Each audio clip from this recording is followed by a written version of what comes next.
Hey guys, how we doing? Mr. Kavanaugh here. I want to go over some notes quickly, just some brief outline of uh, the House and the Senate and basics of Congress. A lot of stuff I've already sent you. As of now, the AP exam is still on. I do not know how they're going to do it. They're going to put out, the College Board's going to put out some information on April 3rd. But at this point, it looks like it's only going to be FRQ questions, free response questions, no multiple choice, which sucks because if you do poorly on one of the FRQs, usually the multiple choice can save you. So it's still in the works, but just focus on FRQs. I sent you those 4 videos because there's 4 types of FRQs that they utilize. Look closely at those videos that I sent you. Study those. You should be studying all information in preparation for this exam. I know these are very difficult times, but I think they're going to have you take the exam online, some way, shape, or form, and it's supposed to only be about 45 minutes. But it's an opportunity. If you do really well on it, 3 or above, there may be some leeway on grading as well. This will be an opportunity for you to pick up some college credits and save yourselves millions of dollars in tuition. Exaggerating. Well, not so much. So quickly, I'm going to go over some stuff on Congress because I know you miss my face and hearing my voice. I miss you guys as well, and I actually sincerely mean that. I really do. Some stuff on Congress. Article 1, the legislative branch. Here's a quick question for you. Why is Article 1, why did the framers put that first? Why isn't the president first, Article 2? Well, we've talked about this before, especially last year. Article 1, Congress, the legislative branch, is an extension of the people. So Congress is the people. That's why we are first. A government of the people, by the people, for the people, quoting Lincoln from the Gettysburg Address. That is why Article 1 sets up Congress, the legislative branch. Their primary duty, which you should have this down, you should jot this down, is to translate public will into public policy. Public will into public policy, which is just a fancy way of saying legislate or bill to law. Public will, what the people want, hopefully, into public policy. So public will to public policy. We'll talk more about that later as we get into bill to law, which you'll probably see something about that on the AP exam, bill to law. So translate public will into public policy. They do many other things as well, like represent their constituents with a variety of services, but their primary duty is to legislate. The framers set up a bicameral legislature, 2 houses. 1 house is called unicameral, 2 houses bicameral. We have the House, as you know from the Connecticut Compromise, bicameral legislature. We have the House of Representatives, and we have the United States Senate, the lower and upper house. Why 2 houses? At the end of the day, 2 houses for checks and balances. Checks and balances. There's a story of, I believe it is Thomas Jefferson, and I want to say Madison. It's either Madison or Hamilton. And Jefferson had been out of the country during the Constitutional Convention. He comes back, and they're having coffee. They're having brunch, breakfast, lunch. And they're talking about Congress. They're talking about Article 1. And Jefferson's like, what's up with this Senate? What do they do? And while he's doing this, Jefferson takes his coffee and he pours some of the coffee into the saucer that the coffee cup was sitting on.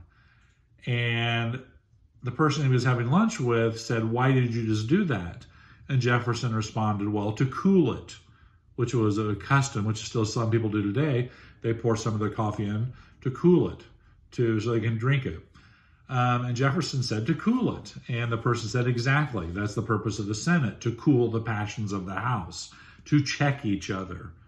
That's why bicameral legislature, checks and balances, to cool each other.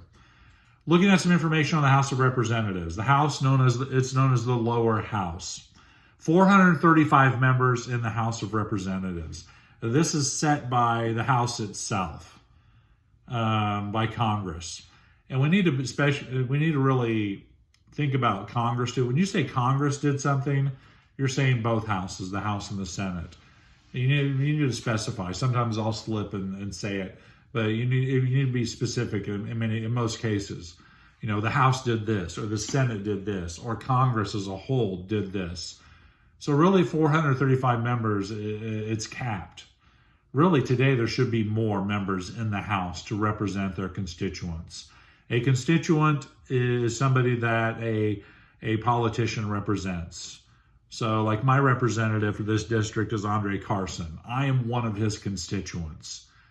He represents me in the House of Reps. Our two senators, Mike Braun, Todd Young, I'm a constituent of theirs. The mayor of Indianapolis, Joe Hogsett, I am a constituent of the mayor, Joe Hogsett. So that's the term constituent. They represent me. So there are 435 members in the House, representing today roughly between 600,000 and 800,000 people. That is not set by the Constitution. That is capped by Congress, the House itself. House seats, a key term here, are apportioned. Apportioned. I believe that's one of your terms. It means House seats are divvied up based off of population. So, apportioned based off of population. The more populous your state, the more reps you will have. Indiana has 9 reps in the House. As you know, California has the most. They have 50-something reps in the House. House seats are apportioned. Remember that term. Every 10 years, which we have one this year, which I need to fill out my information, we take a census, which is mandated by the Constitution. It is required by the Constitution that we take a census. We count our numbers every 10 years. We take the census. Following the census, we reapportion House seats. We move House seats as needed. The 435 number stays the same. I'll give you an example. A while back, during a census, Indiana had lost a large population. You saw, it was during the tech boom, and you saw a lot of people graduating with tech degrees from Rose-Hulman, Purdue, IU, going to Silicon Valley, California, or Silicon Valley in Boston, Massachusetts.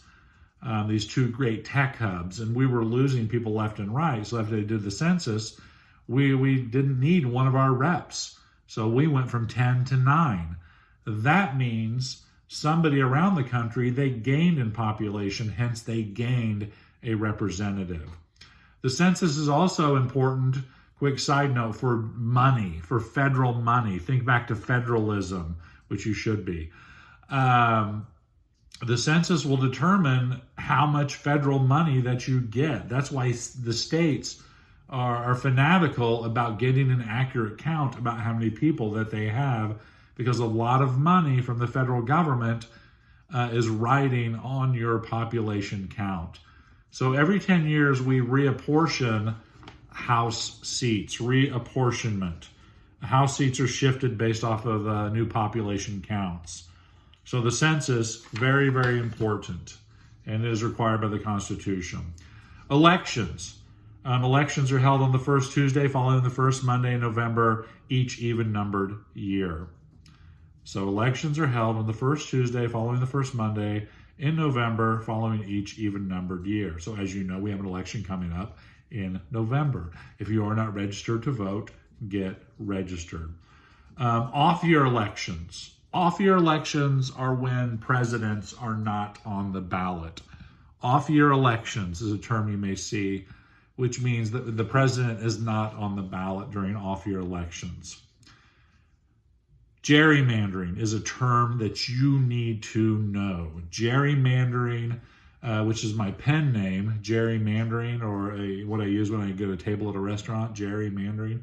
It's all one word. Or if you really want to be fanatical about how you say it, it's named after Elbridge Gerry, one of our founding fathers. So gerrymandering, it's just evolved into gerrymandering. We can go with gerrymandering. Gerrymandering is when district lines are drawn to benefit a certain political party. District lines. So look at the state of Indiana. Indiana has 9 congressional districts in the House of Representatives, in the United States House of Representatives. We're focused on the United States Congress, not Indiana. That's another chapter. There are 9 House districts in the state of Indiana. Those districts are drawn by state legislatures. So the Indiana legislature draws those 9 House districts. And gerrymandering is when district lines are drawn to benefit a certain party. It is political. Shocker. So, Indiana, the Indiana State House is controlled by the Republican Party. If they have to redraw district lines, are they going to draw them to benefit Democrats? No. They are going to draw them to benefit their party. The Democrats do the exact same thing in democratically controlled states. When they redraw district lines, they will draw them to benefit their party. That is gerrymandering. It's so those districts will remain in either Republican or Democratic control. These districts are known as safe districts. So you want to know gerrymandering and you want to know safe districts. The district I'm living in right now is considered a safe district. The way it's been drawn, it is chock full of Democrats. A Democrat will always control this district. You go to the district north of us, which is northern Indianapolis, Hamilton County. Susan Brooks is the representative from that district. She is a Republican who is retiring. Republicans are scrambling over themselves to fill that seat, which it will remain in Republican hands because that district is a Republican district, the way it's been drawn. It has been gerrymandered. It is a safe district for Republicans. This district I'm in is a safe district for Democrats. So know that. The only thing they have to worry about is being primaried by either another Democrat or another Republican. Andre Carson, who's the representative of this district, a Democrat, he doesn't have to worry about who the Republican is because he'll defeat the Republican. The only thing Andre Carson has to worry about is being challenged in a primary election by another Democrat. If he defeats that Democrat in a primary election, he will be reelected to the House because he'll defeat the Republican. The same thing with Susan Brooks. If she wasn't retiring, the only thing she had to worry about was being primaried by another Republican. If she defeated that Republican in a primary, she would coast to victory in the general election because she would beat that Democrat, no problem, in her district because those are safe districts for Republican or Democrat. You need to know that for the AP exam, for sure. 1 second, time out. Go IU. I am just all swagged out today with IU.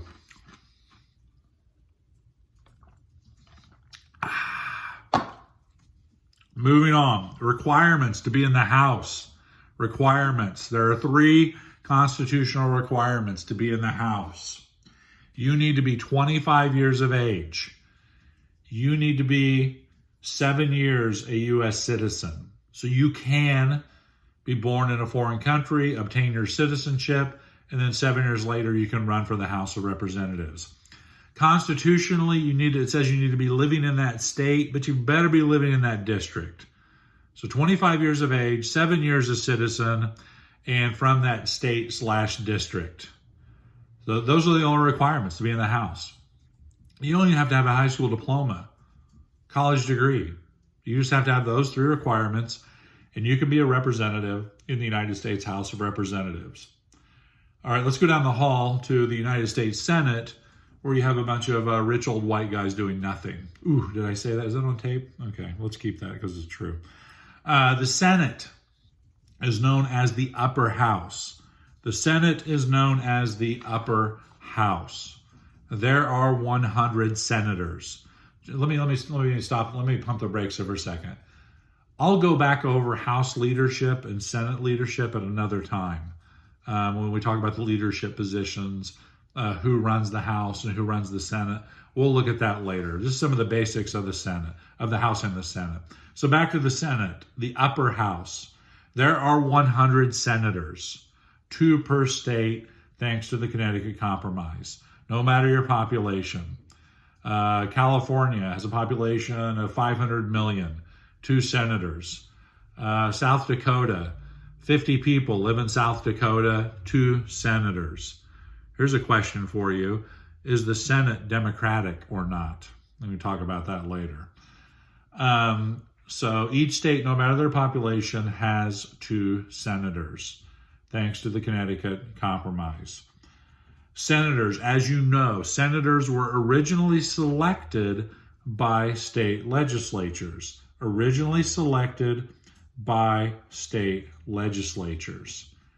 That changed the 1900s, early 1900s, because there was so much corruption.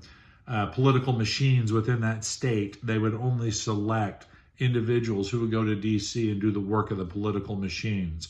So as we talked about last year in Honors U.S. History, when we talked about the progressive amendments, 16th, 17th, 18th, 19th amendments of the Constitution, the 17th Amendment changed that, and now senators are popularly elected. They're voted on by the people. So originally senators were selected by state legislatures. With the 17th Amendment, now we vote for our senators. Direct election of senators thanks to the 17th Amendment. Let me need to back up for a second. Back to the House.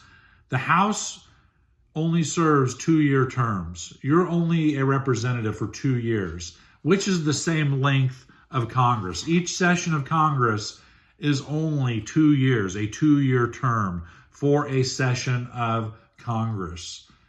A House member, their term in office is only 2 years. House members are always seeking re-election. They are always running because their term is only 2 years. In a political life, that is night and day. In the Senate, your term is 6 years. You are elected to a 6-year term in the Senate. The reason they did that, they wanted senators to focus on big picture ideas, not get bogged down in being reelected. Senators have to represent their entire state, where members of the House only represent a certain district within the state. So they have a lot more representation. Senators also focus on international issues. So the feeling was they have a lot more going on. They should have a longer term. So focused on the big picture idea. So if you're a senator, your term is 6 years.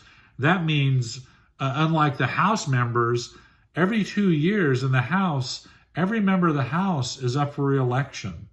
Every 2 years, every member of the House up for re-election. That's not the case in the Senate because senators have come and gone at different times. So just because we're having an election in November, not every senator will be up for re-election. The Senate is known as a continuous body because not every senator is up for re-election. I believe in the upcoming election for us, I can't recall if Young is up for re-election or not. I'm going to say he's not. I know Braun is not up for re-election. Young, I cannot recall. But the Senate is known as a continuous body, 6-year terms. 2-year terms in the House, and the overall Congress is a 2-year term for Congress. Remember that. Requirements to be a senator. You have to be a multimillionaire. I'm just kidding. Strike that from your notes. Sorry, cross it out. Bad joke. Actually not bad. Actually spot on. To be a senator, you need to be 30 years of age. 30 years of age. a citizen for 9 years. So again, you can be born in a foreign country, obtain your citizenship, and 9 years later, you can run for the United States Senate. And you need to be a resident of the state from which you're seeking election, which you're seeking office. So 3 requirements to be a senator: 30 years of age, 9 years a citizen, and you must be living in that state, a resident of that state. So those are some of the basics of Congress, of the House, of the Senate. As we progress, we'll quickly delve into the leadership, committees, bill to law, and powers and non-legislative powers of Congress. Look at everything that you can, study. It's on you. As you look at Google Classroom, I'm not putting a lot of dates on there when things are due. You know what works best for you. So make sure you're doing something and you're not just binging Netflix all day long. It's on you. Get back to me if you have any questions or concerns, or just drop me a text to say hello, or send me a quick video message to say hello. I do miss you guys tremendously. We will work through this and get through this together. So be strong. Kavanaugh out.